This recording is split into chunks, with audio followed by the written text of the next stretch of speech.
Hey everyone, our next guest on the podcast is a multiple-time CrossFit Games competitor. She's the owner of CrossFit Waterside and a former collegiate gymnast at the University of Washington. She's also a soon-to-be mom. We want to welcome Cassidy Lance-McWherter.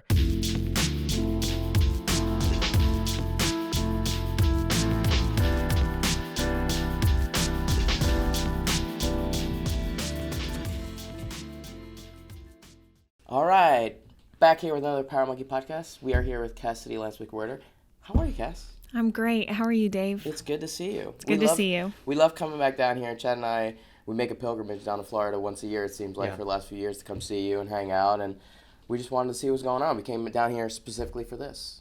So. Yeah, it's awesome to have you guys, and I'm sorry you guys couldn't stay at my house. We have construction going on. And what are you guys doing? We're redoing the kitchen and building an entertainment center and a bar area with like a coffee table. Your house is already like gorgeous. Yeah. Like it was like pristine and perfect every time I've been over there. Well, it had blank walls, bare walls, and like old college furniture. So I needed a good entertainment. So all the other furniture was in where you guys stay. So I'm sorry about that. All right, we'll be back next time to make sure we're ready to go. Yeah. So we'll jump right in here, and we got some fun questions and a little insight into kind of who you are and what you got going on next. But obviously, people know you from the CrossFit world and your incredible athletic career, and we just want to get a sense of kind of at this point in your career, moving on from being a competitive athlete a little bit. What does CrossFit mean to you at this point in your life? I mean, CrossFit's always meant so much to me. I've been doing it since 2009, but it's just kind of the way of life now, and I think it will always be the way of life. Me and Allie will always do CrossFit, and it's keep you healthy, stay moving, be functional. And you guys are now onto your third gym, right? You guys have 3 gyms that seem to be taking over the Orlando area a little bit, and how much of the gym life and the ownership life has kind of taken over from being a competitor, and how was it kind of balancing out those two? Well, when I was a competitor, we only had the one main Orlando gym, and since we built the 2, retired from CrossFit, and I mean, it's busy all day, every day is busy. I wish I could coach more. How do you split your time between the 3? I'm at the Orlando gym every morning with the competitors, and then Monday and Fridays I'll be here in the evening, or in the Orlando gym at the evening. Tuesday and Thursday evenings I go to Windermere, and then Wednesday evenings Lake Mary. Sometimes it varies, but it's a lot of driving. I remember you saying that they're kind of like all over the place, right? It's kind of like a triangle, and it like takes 45 minutes to an hour to get to each one. Yeah. They're all over. That's a fun little experience, having to travel that much just to be able to take care of your gyms, right? Well, if they would fix I-4, maybe. How do you split kind of your coaching mentality and the way that you approach membership between taking care of kind of general population versus your competitor population, especially you having gone to the games and having been such a high-level competitor? Members are completely different than the competitors. I mean, you're going to treat both of them as members and paying clients, but their experience in CrossFit is completely different, right? A member might just come in, they've been at work all day, they want just a good workout, and maybe they had a great day, maybe they had a bad day. You're trying to figure that out in the hour, and the competitors, like, this is their goals. They have goals of what they want to do to compete, and if they're young or in masters, we have all ages here, so it's really fun to work with everyone. Do you like coaching competitors, or do you have a preference? I like both. Yeah? Yeah. All right. Just thinking maybe as a competitor you had a little I've been through this a million times. I know exactly what you guys are going through. You can kind of guide them a little bit more. Do you want to coach anyone going to the games these days, or kind of like, let's see what you guys are doing and then kind of take it from there when you go to competition? No, absolutely. Yeah. I love coaching them and giving them feedback of my experiences, but sometimes you have to let them figure it out on their own. So sometimes you can just sit back and laugh and watch, or, they're going to do it. So they'll do whatever they want to do. Yeah. Well, I think as an elite competitor, you get to that level, you have to have in my opinion, a certain amount of independence anyway. So you got to kind of play that line there. But I'm excited to hear you say that you enjoy coaching so much. For me it's different. Like, I love teaching. I love doing seminars and teaching regular classes, and all that kind of thing. But I don't have any desire to be a coach for Yeah. for an elite athlete. Yeah. I'm sorry. It's just We have talked about that a couple of times. Except for yeah. you, right? Yeah. I mean, I worked with you for many years, and you were one of the only ones the only one that stuck with for that long. So it was always a pleasure to work with you, and you had that independence, and we had that back and forth relationship that was the level that I could handle. But with all the coaching that you do now, we're talking about CrossFit, and CrossFit is a big deal for all of us. We're all sitting here in this room right now because of CrossFit. And, for any of the listeners out there that are coaches, or maybe they're just, for some reason they pick up on the Power Monkey podcast and maybe they don't do CrossFit right now, what are some of the most common misconceptions as an owner and a coach that you hear from people that are maybe on the fence about joining CrossFit? I think the biggest one that I see is people want to come in, or they tell me, I've got to get in shape before I come to CrossFit. Right. And so I think to myself, well, where do they get that from? Why do you have to join a gym after you're already in shape? So you're going to go join LA Fitness or Planet Fitness or whatever that is. Try on your own to get in shape in order to do this. So maybe it's intimidating, right? Yeah. You see CrossFitters, and you have the mentality of CrossFitter being like this, pinnacle athletic, ability, and you're like, I'm not quite there yet. I don't quite have the abs. I don't quite have the ability kind of like do muscle ups and pick up that barbell overhead. And it's a little intimidating, I would say, probably for the general person to be able to. I think it's a misconception, because if you're a good coach and you're a good CrossFit owner, the intention is to be able to work someone from the beginner all the way up.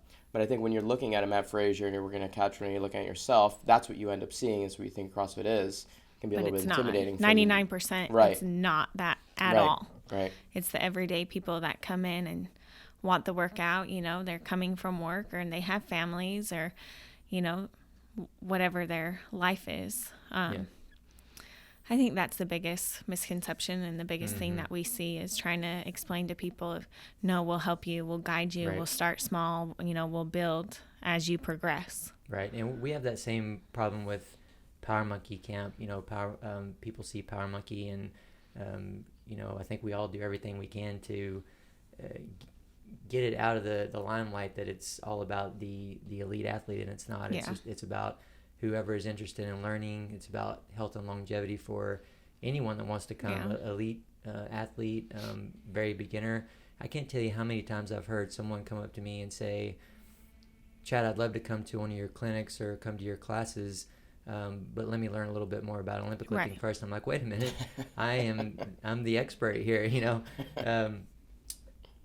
but you, again, doing more coaching and owning 3 gyms now, have you seen or noticed any intimidation from potential new members or someone interested in starting CrossFit because you were an elite athlete? I feel like I've observed for enough years now to notice, just from posting different posts on social media and different interactions with that I've had with different people, because I have 2-time Olympian attached to my name. To some people, it is a little bit intimidating, and so they might rather go somewhere else because of that. So it's it's interesting, because when I first came in and I had these credentials, and I'm thinking, even subconsciously, I've got this huge advantage of being a coach and running seminars and stuff like that in this community, when really, if you don't package it up the right way, it's a little bit of a, it can be an advantage, let's just put it that way, but it can be also a disadvantage. Sure. Have you noticed that? Yeah, absolutely. I think people sometimes are scared of me. Sure. I've gotten that as well. And I just kind of laugh. Yeah. I'm like, but why? Because they just see the name. So I guess the same thing. The name's attached to you, and they come in and big gym, big whatever it is, and until they get going. And then I have the opposite of, well, Cassidy, I don't see you coaching enough, or you're not in here enough. Right. So wanting to be with me more. So it kind of depends. It's like, hey, give me 5 minutes, talk to me for 5 minutes, and then make the decision. I might need a little more than 5 minutes to convince somebody, but I think if somebody talks to you for at least a couple of minutes, you're going to be. Don't you think he needs like an hour of someone to convince? Yeah. Yeah. Yeah. Well, I do remember you wearing a shirt at regionals a couple years ago that maybe had some other people intimidated by what you were wearing. So maybe those kind of things maybe had something to do with it too. But once they get to know you, definitely, like with any of us, they start to open up a little bit. We'll and blame see. that T-shirt on my brother. Is that who came up with it? Well, Yeah. it was a big hit. It was a big hit for sure. So, moving on from CrossFit, I want to talk a little bit about your gymnastics career. Okay. Because I love gymnastics, obviously, and I didn't even know that you did gymnastics until like 2 years of us knowing each other, and then I didn't even know. I actually thought that you came more from a weightlifting background because your weightlifting was so freaking badass. And then I found out that you were a collegiate gymnast at Washington, and you were amazing in the gymnastics world. But tell us a little bit about what your gymnastics career was like collegiately, and kind of what your aspirations were in that world, and kind of how that led you into getting to CrossFit. Yeah, so I competed at University of Washington and went there from Utah Olympus Gymnastics and got a full ride, headed up to Washington. It was great. I think everyone has a dream of going on a scholarship.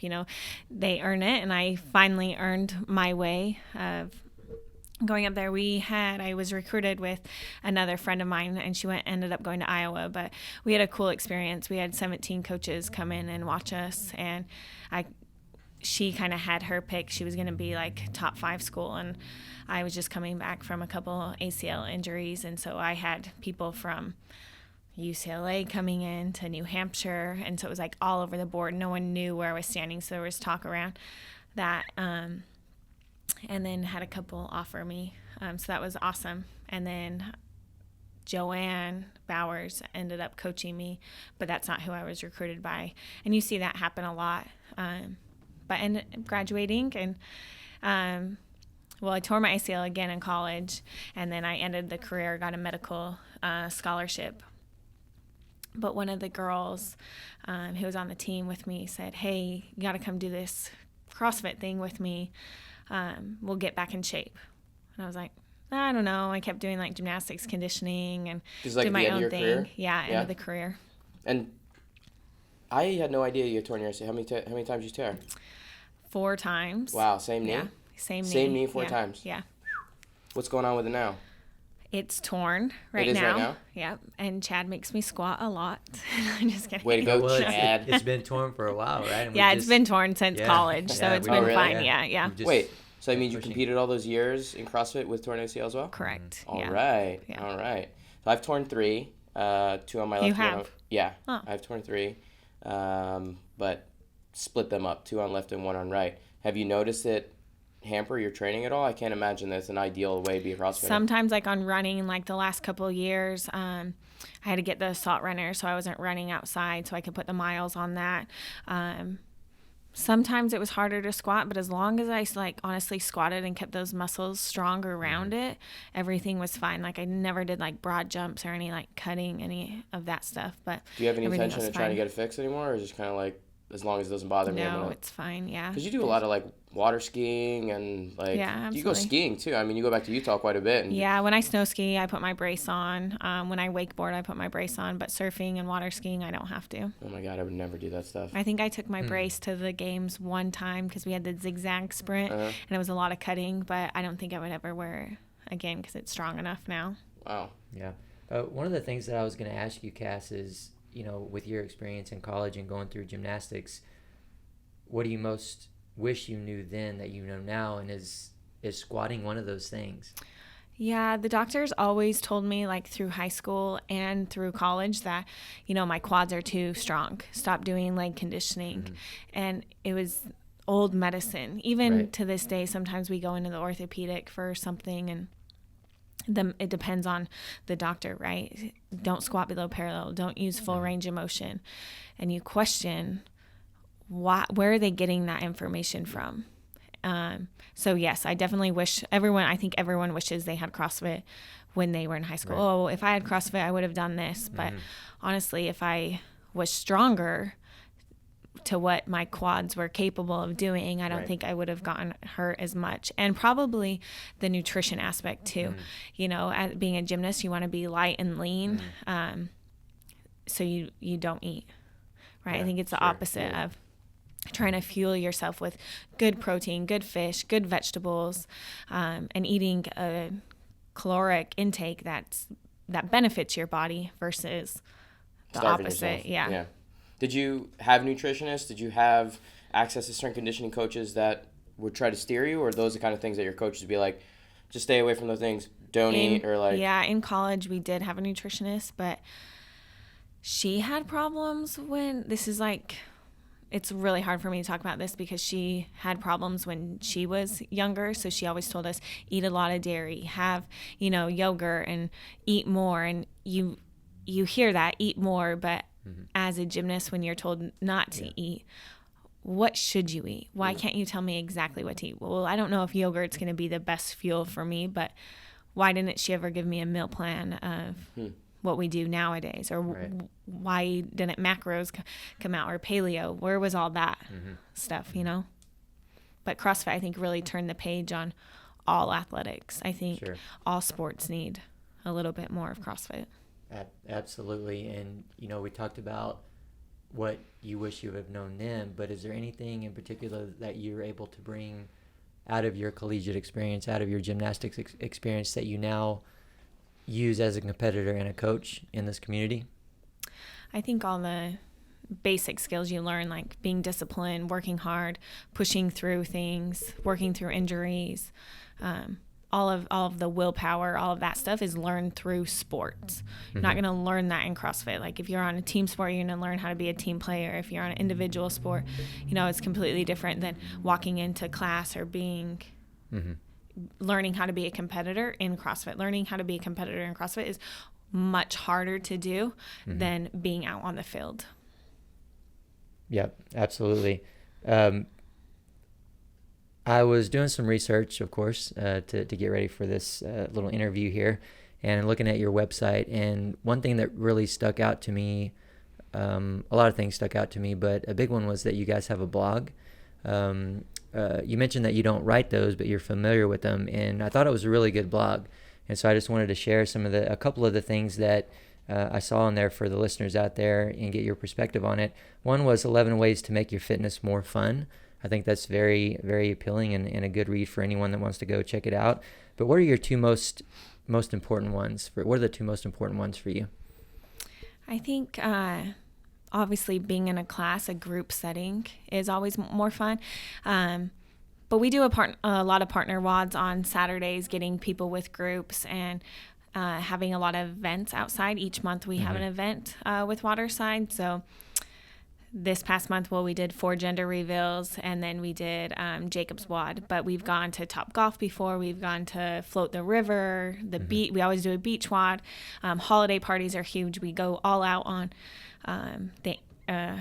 Halloween, and then Thanksgiving. We all go out to dinner, and then Christmas party, we do a gift exchange. So I think those, being community is outside of the gym. So when they come in, they're excited to see their friends. They're hanging out with their friends, working out, instead of working out by yourself or, at the typical global gym, put your headphones in, sit in the mirror and look around. So I think that makes everything more fun. I was going to say that sounds more appealing to me as an introvert. But no, the way that you were describing that, I actually had a moment where I'm like, man, I want to move down here and be a part of Cass's gym. But the other one that stuck out to me, and it was a recent one, and you may have the same answer for that, 5 ways to enrich your fitness journey beyond the gym. What are your two most important ones there? Yeah, I think that would be the same as the community with the events, getting people involved. But we actually just had a coaches meeting and talked about this, of how to engage members. And we really try to make it a priority to get to know the members on a personal basis, instead of just, hey, let's get your workout in, and it's John, how are you doing today? What's going on? Really engaging with them. So I think that's number one priority, of making sure the members feel important and welcome, and from beginner or newbie to I've been here for 3 years. I mean, every time I come down here, this gym is special. I love coming down here. Yeah. I think the facility is just fantastic. I mean, it's the most badass rig that I've ever seen. I mean, look at the background here. Yeah, I mean, and these are like 2 massage rooms that, you know, you have on the side. You have, everything is just like pristine. Every time I come in here, I'm always like, this is the way that a CrossFit gym needs to be run. And I think you guys do just an incredible job. And I think the members probably, I hope they recognize how awesome of a gym and how lucky they are to have a space like this. We try really, really hard. Yeah, I can see that. I can see that. And it comes across in everything you guys do. So, thank you. Yeah, I hope if people do come down this way, they come check it out. It's definitely worth the time. I want to switch gears a little bit and talk a little bit about something. I'd like you to go into it a little bit, but we have some big news that you just announced recently. I know people that have been following you probably have been following this journey for a little while with it, but you are now pregnant, which is very, very exciting. Yay! And you also just did a gender reveal. You mentioned that there were 4 gender reveals for this gym. Correct. Recently, right? And what are the spacing between everybody? So we have 7 women that are pregnant, and 1 had her baby early, so 4 weeks early on Saturday while we were doing the gender reveal. So that was kind of crazy. Then 4 are within 3 weeks. We have Michaela and me that are 2 days apart, our due date. So I mean, give or take, they always say your 3 or 5 days window on the due date. And then we have Taylor, we're exactly 2 weeks apart. So every Wednesday we both flip our blocks. And then on Saturday morning practice, we come in and be like, happy 15 weeks. And she's 17 weeks. So that's fun. And then Vanessa is 1 week ahead of Taylor. So she's the 3rd week. Fantastic. And with the reveal, what are you having?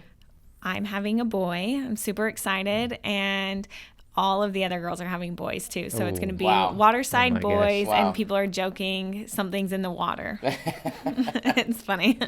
So give us a little bit of background in terms of the process you had to go through with getting pregnant. I know it's not an easy subject. You know, it's a lot to go through, and to finally get to this point, being pregnant has been a long time coming. But can you give our listeners a little bit of insight into what the process was like for you? Yeah, so obviously it's a little bit different.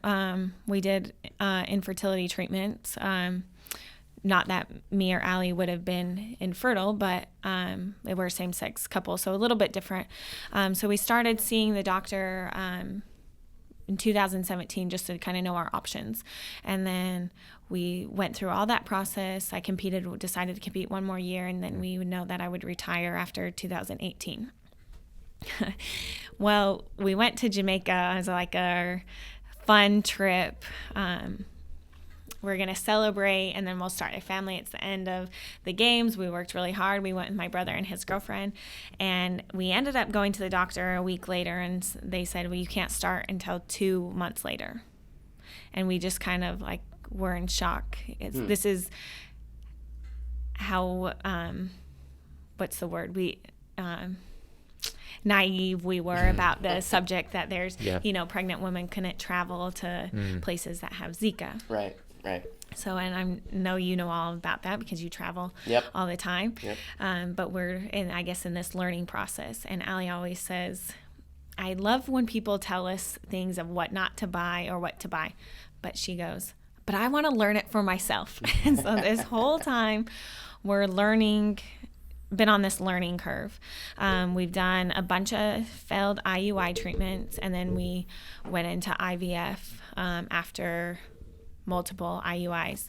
And there's a big difference between the two. IUI is a 20% chance, and then most people start there, and then you jump into IVF, which is a 40 to 68% chance, depending on if you do genetic testing or not. Mm-hmm. And so we had just talked about genetic testing, so we wanted the highest chance because the IUIs at 20% we're not even close to taking. So we did as much as we could do, and we had 2 failed IVFs, which we're like, well, how do you almost get to 70% and it's a fail? Mm-hmm. And then going back through, but this isn't like 1 month after another month. You have to let your body recover, and then there's testing in between, and lots of medications and stuff that you take leading up to the actual implant. So going through all this process, it takes a good year to get these tries in. Whereas if you're not going for infertility, then, you can try monthly. I think that's the hardest part about that type of process is I wish I could just try every month, like every cycle and try, but you can't. You have to wait, and you don't ever know if you can try the next cycle because it depends on your blood work. And if you've done all the tests and you've met all the restrictions and guidelines that they put on you, and it's very strict and it's very scientific.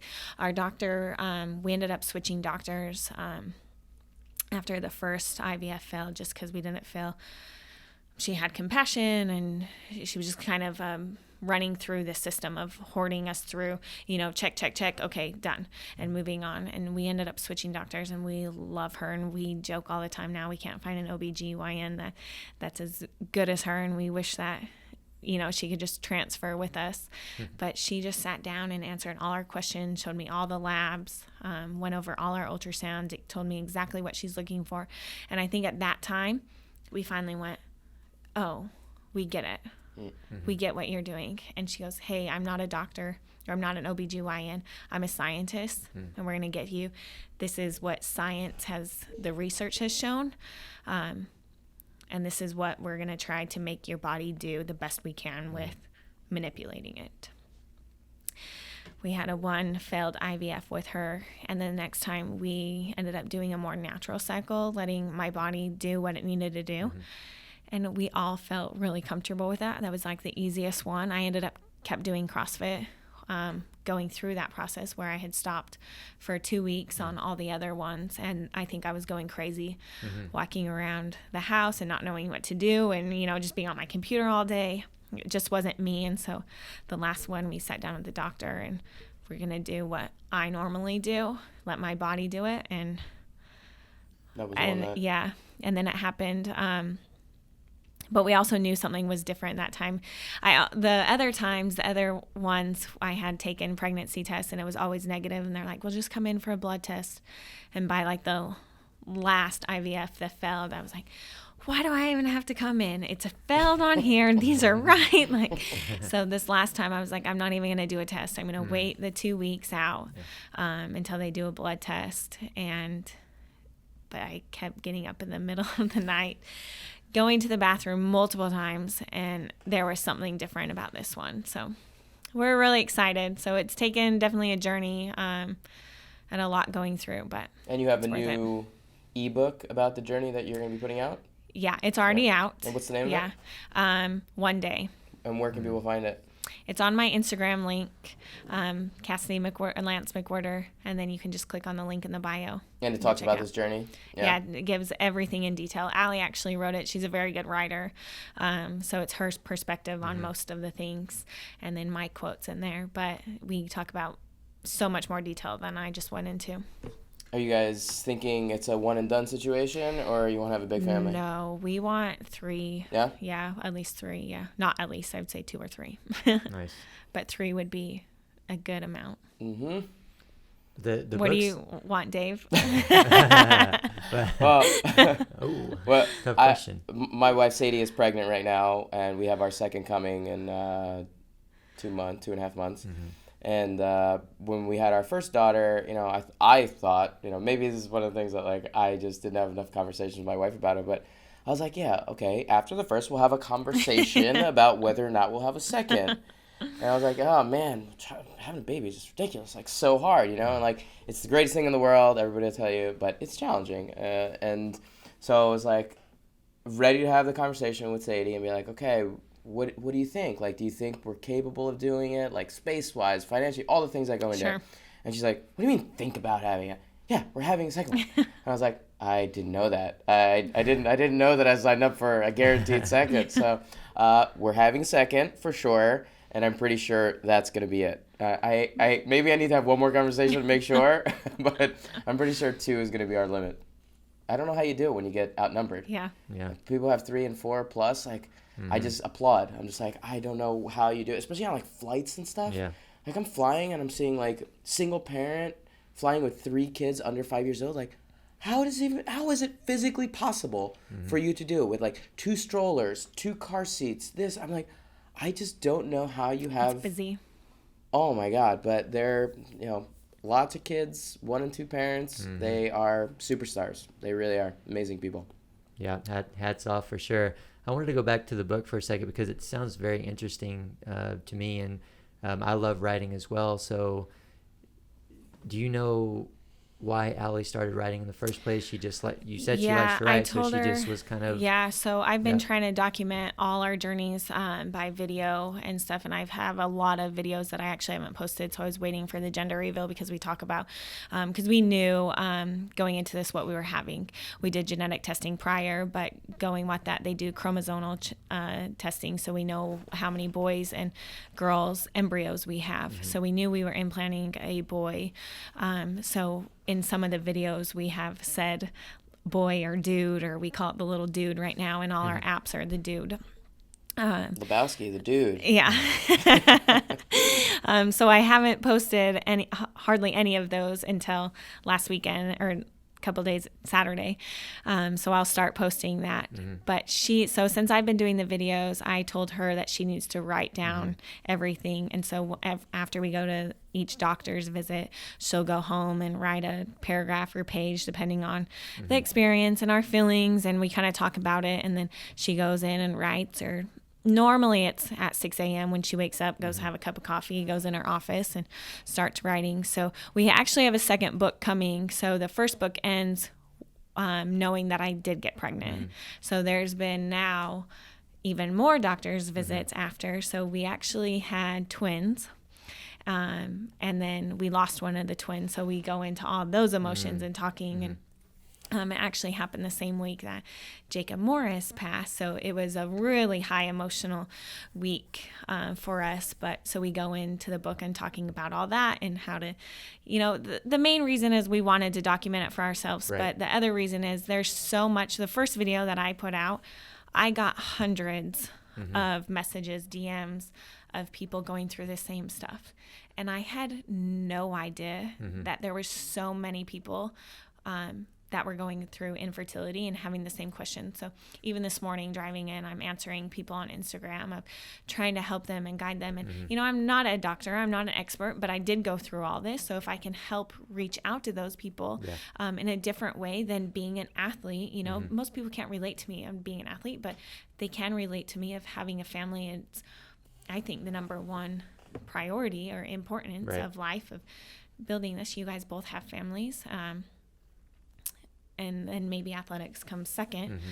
But anyways, if we can help anyone on this journey or just be there for the emotional support, that's what we want to do. So then after we wrote everything, we said, well, why don't we publish it and help people more than, just telling our story. So that's kind of where the book led.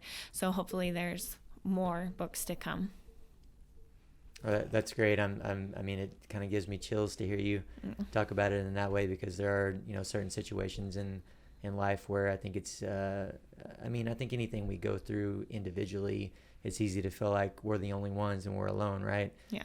So for you to be able to say this here, there might be someone out there that that's going through the same thing, and I'm sure you'd be fine with them contacting you or them checking out the book, and hopefully yeah, they can get some help absolutely. from Like that. anyone that wants to message me or email me, I'm happy to help or give as best as my advice as I can give.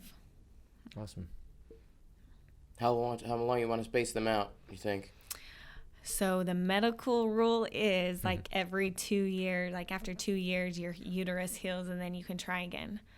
But I feel like I'm going to be 32 in a couple weeks. I don't want to be like 40 and still having kids. So like as close to the doctors that they'll let us have, just like get them out. All right.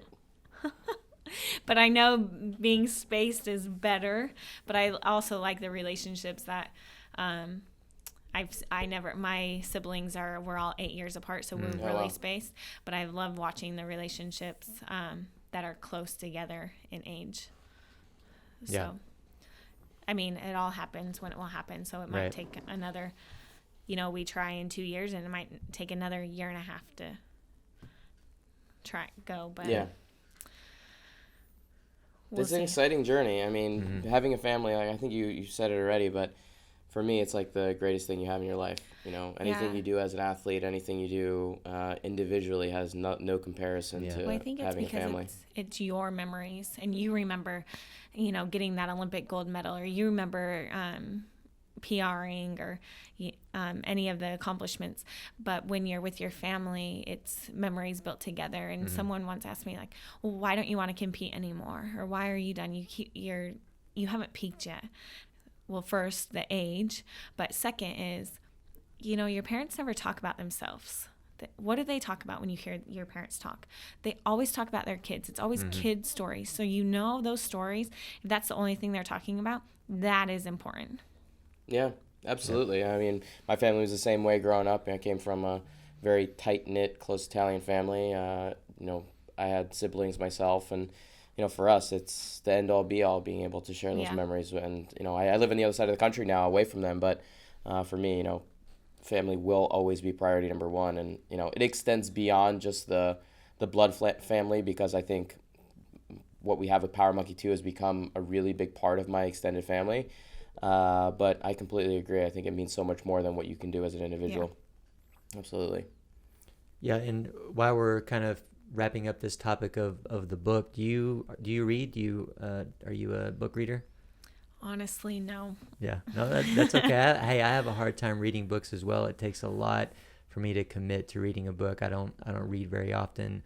Do you watch movies? I watch movies a lot. Yeah, I'm a big movie person. What's a couple of the recent movies that you've checked out? Oh gosh. You put me on the spot on this Any one. documentaries? Any documentaries you've seen? Yeah, Netflix. Watch Netflix, but like the series and stuff. We're watching You. Have you guys seen that? It's really weird. I don't know if I want to even continue watching it. It's really. Sadie made me watch Cheer. Okay. On Netflix documentary, nice. And I was like, "Oh my god, I can't believe I'm watching this." My whole family's going vegan because of the documentary. Oh, for Game Changers one? Yes. Yeah, and I'm like, oh my gosh. Oh, no. Yeah. Well, tell them to listen to our last podcast that we did. With, Malloy. We spoke about Malloy. Game Changers quite a bit with Malloy on the nutrition side of things, and I have to say, Cheer is worth watching. I just didn't expect it to be worth watching. Okay. It's one of those ones. Sadie's like, oh my god, we have to watch every episode, and then whatever she watches, I have to watch with her. So that's almost as embarrassing as me watching Friends all the time. They were just making fun of me. So do you know his Friends? I think I've heard a little bit about it, but so I have to bring this up just because we were in the hotel last night and Friends came on, and we were just like flipping through the channels, and I was like, "Are you okay with Friends on?" And he was like, "Yeah, sure." And I knew that he had liked Friends, but not to the point that he is obsessed with the show. Like, we were watching some episode, and I missed what somebody said, and I was like, "What did she say?" And he's like, he goes into like the whole backstory of what was happening. Well, this mom did this, and then like he missed this party because of this, and like it had nothing to do with what we were watching. It was like 3 years worth of content and like storyline that he told me, and like I was like, how did you know that? He's like, I know everything about Friends. It's a little obnoxious how much I know. Yeah. What is that all about? I mean, it's just something that I started watching many years ago, and to lay down and a lot of people to relax. like Friends, but I never really got into it. Yeah, it's funny, and it's they're my friends. I mean, I don't have very many friends, guys.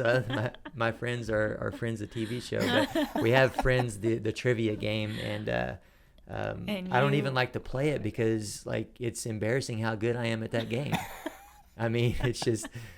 You're an expert at Olympic lifting and Friends. It's gonna be a new station at camp. We're just gonna have Chad talk about Friends, and it's gonna be the 11th station at camp. Sorry, Chad, you're moving on. No more squatting. Oh, I don't know if I can do that. It'll be a tough choice between those two. Yeah, the documentaries though on Netflix, there are so many. Like, Netflix is obviously absurd with the amount of shows they have, but there are some crazy ones that have come out recently. Oh, we did watch the documentary of, what was the guy that... Aaron Hernandez. Yep. I want to watch that. How did you even know I don't know. It's like the guy, that one. Yeah. We were talking about that last night. Yeah, Sadie and I watched that one too. It's... But crazy that's story. like a series of Yeah. documentaries. Oh, is it? Yeah. I think it's Oh. 3-part, right? Yeah. Three. I've I only was watched looking at the it. two. It's I was a tempted. it's a crazy story, and I love football. I am a He huge was NFL so fan. talented. Coming from down here, he's a Gator. He was huge in college Yeah. as well as obviously playing for Patriots and stuff. But I mean, there were so many twists in that story. Like, you think you're following along in the news of what's going on with players, but there's so much more to it than that. Yep. It's such a crazy story. Definitely worth watching. If you haven't watched it, check out that Netflix doc on Aaron Hernandez. Yep. All right. So, Cass, we have a question here that is very important to us. And I really have no idea how you're going to answer it. I don't. I really don't know. I think yeah. it's not going to go in my favor, to be honest We'll with see. you. Don't ask me who's the favorite. I don't want to urge you in any way, but I've written you a lot of weightlifting programs. Yeah. I think I'm still leading on this. Oh, you're way ahead. I have 1.5, and you have the rest. Right. But we just want to know what sport or discipline you find to be better, gymnastics or weightlifting. Surfing. No. You're service. You're service. Don't give us diplomatic answers. No. Service said both. Oh, they're so different. How do you even compare them? They're so different. They're both individual sports. One is terrible and one's incredible. One is body weight. One is you have to lift things to be strong. Yeah. The other one is your body has to be strong on its own. Gymnastics teaches you so much more, I think, than weightlifting does. I think she answered the question right there. I'm not done. Let's stop there right now. Cognitive keep going. skills, Keep going. I'm discipline. I think for kids, like jumping on a trampoline, I remember watching the little kids come in when I was coaching level 10s and elites, and I'm like, you can't jump on a trampoline. What's going on with you?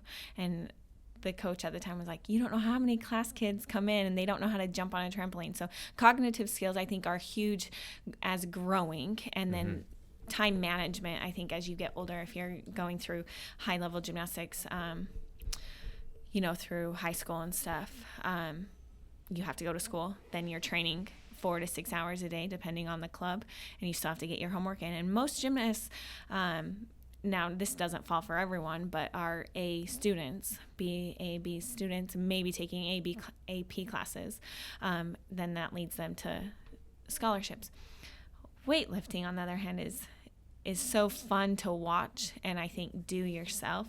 But I don't necessarily, and I didn't do this growing up, so maybe I'm incorrect here, but I don't think that teaches you, you can sit down in between. Like I think it teaches you more patience, waiting 5 minutes between the lift, or and then being able to still explode. So are you saying we're lazy or no? I'm not saying lazy No, at all. You would say that. We are. I'm saying We you're absolutely patient. are. You're Yeah. patient. Yeah, you're very nice to call us patient versus lazy. Well, I think it is. I think those are the skills that it teaches Yeah. you when you're growing up. My favorite, I like them both. If we're putting them into CrossFit, I really love some snatches. But then if there could be a perfect workout, it would be snatches and bar muscle ups. So you guys, it's 50-50. I can't decide. So Amanda that's Amanda, right? Amanda's That would your be favorite? ring muscle Ring ups. muscle up. Okay. Yeah. Okay. But if Amanda was bar muscle ups, double bar muscle ups, then yeah, I'm all in. Okay. Well, it excites me that that it's at least a tie when she was a gymnast growing up and a gymnast in college. So I'll take that. I thought for sure she was going to say weightlifting. Even with her gymnastics background, I thought you were going to say weightlifting. So I'm actually happy with the draw on that one too. I'm curious. I'm just wondering how long I can go upside down when doing a handstand. I'm making sure I can still hold a 30-second to 1 minute handstand. I know that's nothing on your 5-minute handstands, but having extra load in me right now. Yeah, I you feel got a weight vest on. So Allie was joking because I was swimming the other day in the lake, and then I was come out and I did some handstands, and she was like, well, if that baby doesn't like the water in gymnastics, I don't know what it's going to probably. What do you want to put your kid in? For sure gymnastics, just to, again, learn those skills, but every sport, whatever it wants to play. Yeah. Learn them all, be athletic, and then whatever the baby likes to do, then that's what he's going to do. But hopefully he doesn't sit and read books, because I think I'll go crazy. Well, maybe you'll have to read with him then, and you guys can start reading together. I don't know about that, Chad. Yeah. Well, you see Ella now. I'll just send him back. Ella, Chad's daughter has become a weightlifter Future herself. weightlifter. She competed in her first competition. She got a gold medal, right? Well, a couple weeks ago. She's done maybe 4 or 5 competitions now, but she got her first gold medal a couple weeks ago. And Yeah, how old at is the she now? Texas State meet. She's 10 and a half. I mean, she's got Yeah. 2 superstar parents. I mean, Yeah. if she wants to follow in your footsteps, I can't imagine Yeah. that it's going to be a Well, what would rough you have path done for her. if she got a silver medal? Well, she has gotten 1 or 2 other medals, and they've been, I think Burned? silver and, Oh. and bronze. But no, I mean, she was very, very proud of them. I was excited to see that she was excited to get the medal, and in the times that she competed before. The problem with, not the problem, but with where she is now, like 10-year-olds that are out there competing, and there's a lot of them these days, and even 8-year-olds and 7-year-olds and 11-year-olds.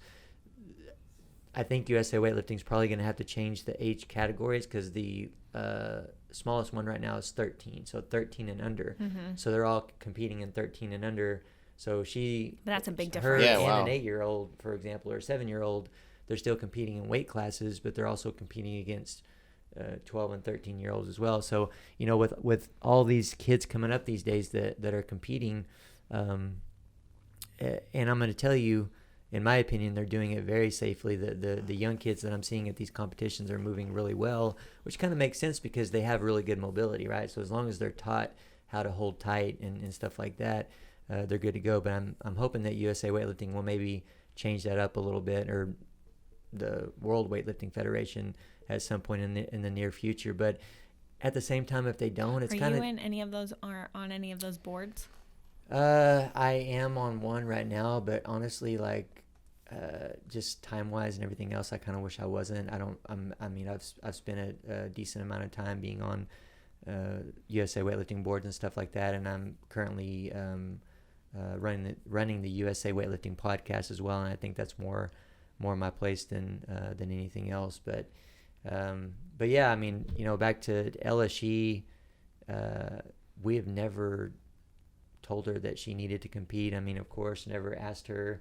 I don't even know that we asked her if she wanted to. She just wanted to be in weightlifting class with a couple of her friends, and she enjoys being in those competitions with her friends. And if she decides not to do it anymore one day, we're fine with that. She's doing gymnastics too, though? She's done gymnastics on a couple different occasions. She's not in it right now, but the last phase that she went through, she loved it. She loved it, and I'm her playmate since she's an only child, so she forces me to go out on the trampoline and do flips. Well, I don't do flips, but she does flips. Oh my God! Why have you never jumped on a tramp at camp? I need to see you jump and bounce on trampoline. I mean, Okay, that's gonna be. So I'm still thinking about. Chad and I always have competitions against each other that we're always, especially during the open and things like that. And this last camp in the fall, the first fall open was going on. And we did the first workout at camp, and why you got to bring this up? That's a long time ago, Dave. Yeah, and I beat Chad with the barbell. There was a barbell in the workout, and I beat Chad. I was so glad it was 95 pounds. Oh, it was 96 pounds, I would have got crushed.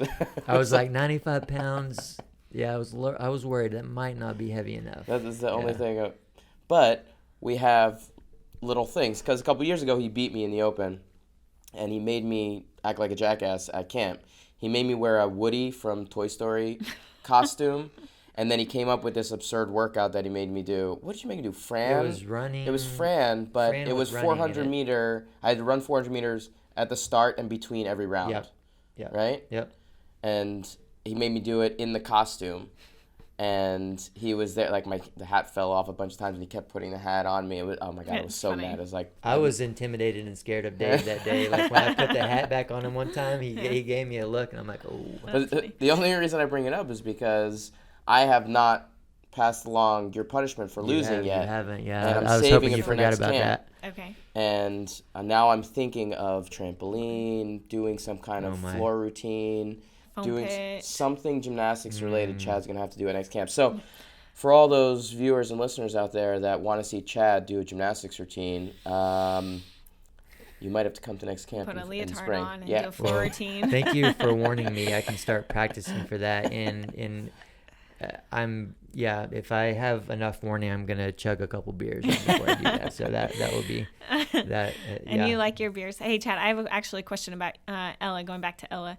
And I know I didn't grow up doing weightlifting, but I kind of touched on what gymnastics you learned doing gymnastics growing up. What do you say Ella's learning, or what young weightlifters learn through weightlifting?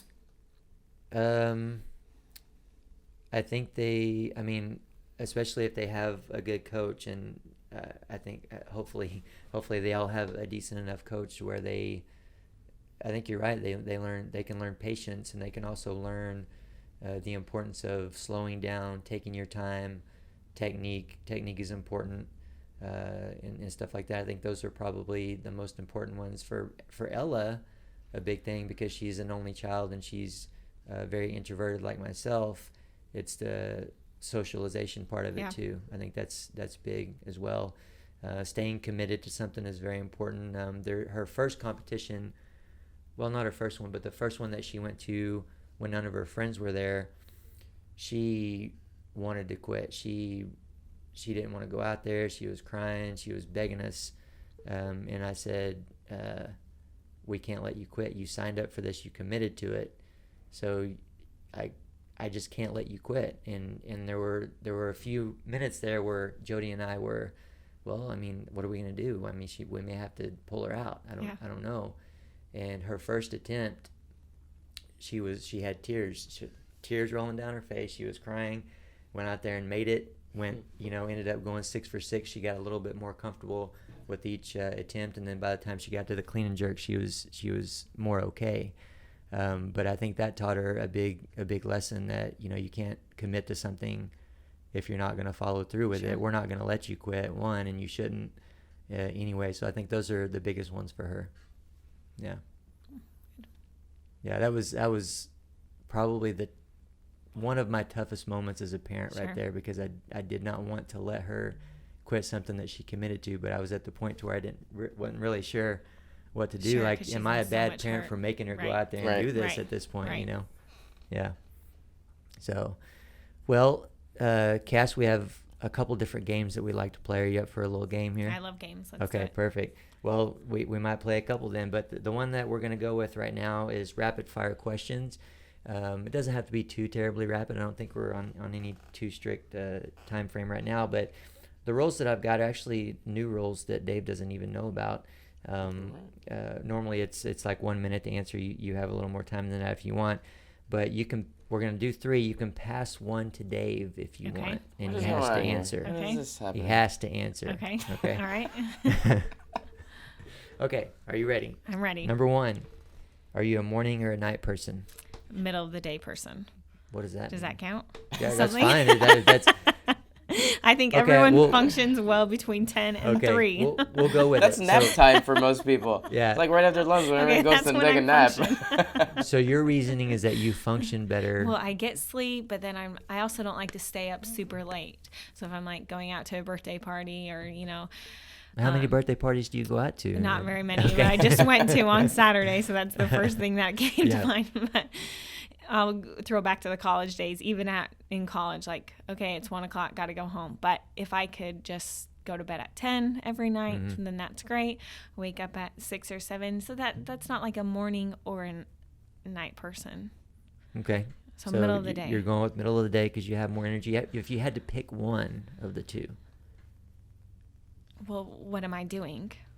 Am I working in the morning, or just doing your normal whatever routine. you want to be doing?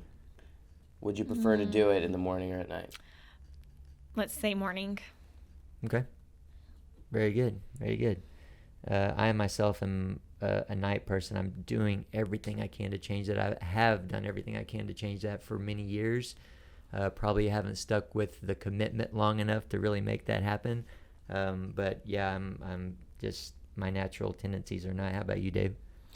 I'm the same way. Like, I was always a night person until I had a daughter. Mm-hmm. And then, like, you're waking up at, like, 5 in the morning. Right. And now moving to the West Coast from the East Coast, I try to stay on East Coast time because I have a lot of people and things that I need to do on East Coast time. So I have basically transferred over. I go to bed around 9 o'clock and I wake up around 5 or 6. I will say, after Ella was born, that did make a big change for that in that regard, because before then, even when I was training hard and heavy, like my body just naturally would not go to sleep until 2 a.m. Luckily, you know, the job I had and the schedule I had, I was able to sleep until 10. I would get up and go train about 30 minutes after that, take a little nap, which was probably one of the reasons why I went to bed so late. But it's also why I was able to train so well. I like being a morning person, though. I feel like the days are so much longer. You get so much done. So much more done. I agree. Especially you get a workout in the morning, you're like, oh my God, I'm done with that? Like, and I have like 12 more hours to do whatever I want. Just if you can do that consistently, I think it makes a big difference. Yeah, I've been forcing myself to get up at 7 a.m., which is way early for me. And it's helped a lot, and I've been getting a lot more done. I've been much more productive, and hopefully my body will take to that. All right, next question. What is the one thing that annoys you the most? Pass to Dave. Chad Vaughn. Oh, wow, there was no hesitation there. Please pass to me. Please pass to me. Please pass. That's a believable answer too. Like that's straight up the truth. What her answer might have been the same as well. I will pass it back to Cass. Yeah, that is a tough question. That was a softball, before, man. That was softball. That was way it's too a easy. home run. Well, we'll move past that one. I don't even want to know why. I don't want to know, like, digging into. There could be a lot. It depends, like, if we're at the gym, we're talking about the gym annoyance, or in general people annoyance, or at home annoyance. I could pick one from each. Oh, I agree with you. I could you, take my time on that one too. I want you to pick one from each. Actually, what about but it? I passed in the gym? that to Dave. Oh. Will you answer one of the three? Yeah. What about in the gym? In the gym, I hate when people drop barbells and dumbbells, like the shaky dumbbells. It bothers me so bad. But what even bothers me more is when they just toss the dumbbells into the pile that it already is. I'm like, stack them with the numbers up. I don't know. I go over this all the time, and I tell Allie, I'm like, I don't know why this annoys me so much, but why can't people just put them in order? It's just my thing, and just right. At home, I cannot go to bed without showering. I hate dirty feet, and dirty feet and sheets annoys me. I have pull to my have foot clean back feet. away from me here real quick. You're at the gym. That's not home. And then I think people, when they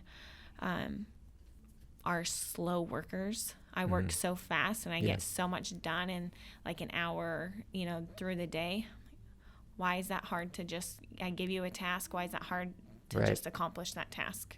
Right. I think that bothers me a lot. But then I have to calm down and be patient and be like, they don't work as fast as you, or they don't have, Right. It's just how they move, their speed of working. So it sometimes could also be that they're just taking their time and being lazy. But I do understand the difference in, I take longer to do certain things than I should, just because I'm sitting there thinking about it and overthinking it, trying to make it perfect when I just need to get it done. I think there's a difference if you're trying to make it perfect versus procrastinating. Yes. Yeah. Well, I can do that very well also. So I'm good at friends, I'm good at weightlifting, and I'm also very good at procrastinating. So I'll admit to that one too. So a Chad Vaughn. Yep. All right. What is the strangest thing you've ever eaten?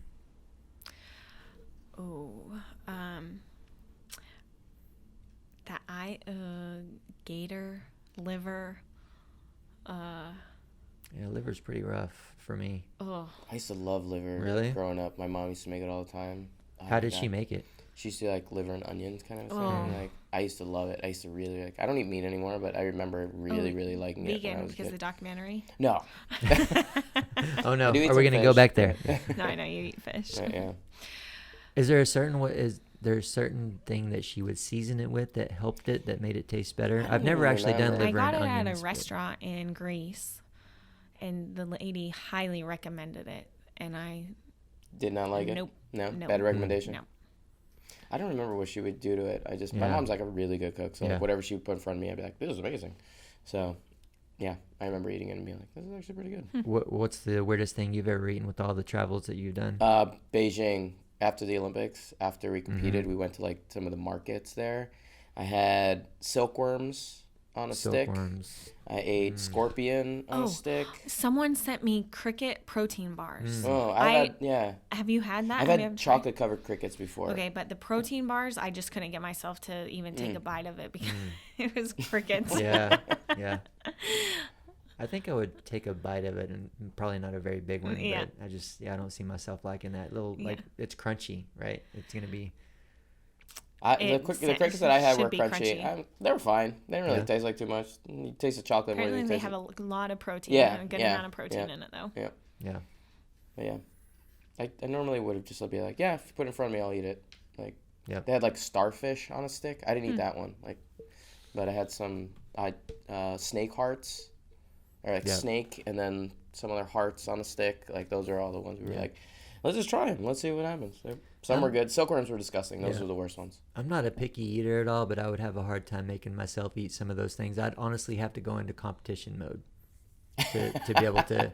Like, I'd have to just put the singlet not think on, about put the uniform on, whatever I need to do, right? Isn't there a show that does that, where you have to eat something like a big worms or something you have to get what was it? Fear Factor? Oh, that was the Rogan show back in the day, right? Yeah, Fear Factor. Yeah.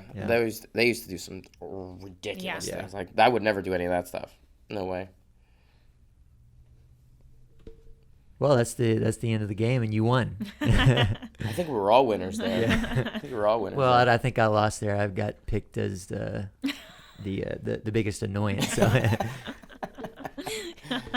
Well, Cass, thanks so much for your time today. We really appreciate it, and we're so excited to hear about the baby news, and can't wait to see what happens over the next few months as we get towards due date.